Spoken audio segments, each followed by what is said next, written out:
Bonjour à tous, tout de suite le point sur l'actualité en 2 minutes. L'Espagne a officiellement reconnu la Palestine en tant qu'État indépendant, une décision qu'elle a prise conjointement avec l'Irlande et la Norvège et qui avait été annoncée le 22 mai.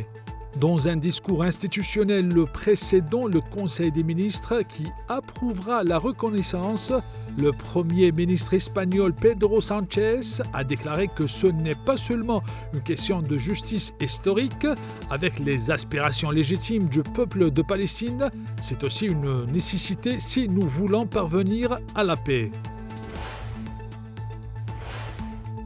Le président du Conseil européen Charles Michel a appelé l'entité sioniste à respecter pleinement la Cour internationale de justice et à mettre immédiatement un terme à son offensive militaire à Rafah à la suite du massacre commis dimanche soir par l'occupant contre un camp de déplacés palestiniens dans cette ville du sud de la bande de Gaza.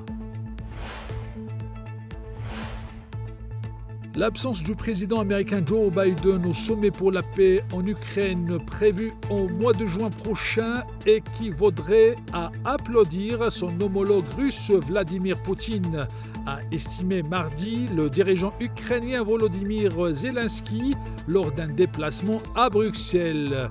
De son côté, le Kremlin a jugé absurde et futile la tenue d'un sommet pour la paix sur l'Ukraine en l'absence d'une participation de la Russie, alors que Moscou n'a pas été convié par Kiev à cette conférence.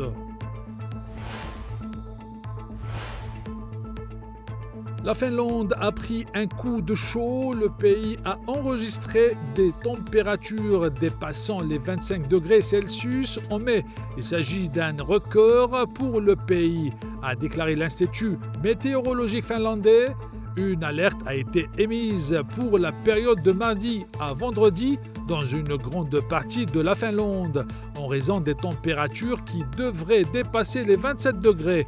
C'est probablement la première fois que nous faisons une alerte à la vague de chaleur en mai, a souligné l'Institut météorologique finlandais, précisant que ce type d'alerte survenait au plus tôt en juin. C'est la fin de ce flash d'infos. Merci de votre attention et à bientôt.